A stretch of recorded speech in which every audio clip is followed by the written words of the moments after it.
तुम्ही क्रॉप जे आहे ते क्रॉप तुमच्या पद्धतीप्रमाणे घेऊ शकता त्या त्या पातळीवरती. दुसरं, वापरकर्ते जे त्यांना पाणी वापराचा हक्क या कायद्यामध्ये दिलेला आहे. पाण्याचा कोटा किंवा हक्काची विक्री देखील त्याच्यामध्ये आपल्याला करता येण्यासारखी आहे.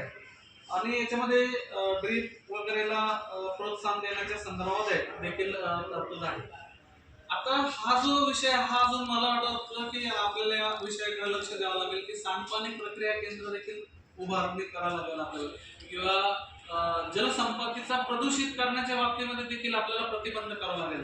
काही भागामध्ये कोकणामध्ये काही गाव आहेत मॅडम, आता आपण देखील मी त्या दिवशी पण सांगितलं की मीटर मारा तिकडे मारा, काय पाणी आपलं पैसे द्यावं लागते. त्यामुळे हा फार महत्वाचा आहे. त्याच्यामध्ये आता काही कोकणामध्ये एक दोन हे बघितलं, नगर परिषद आम्ही नगरपालिका नाही बरं, नगर परिषद, त्यांची काही पट्टी कशी आकारतात ते तुम्ही किती पाणी बाहेर सोडतात, सांडपाणी किती सोडतात त्याला मीटरिंग केलेलं आहे. किती पाणी बाहेर सोडतात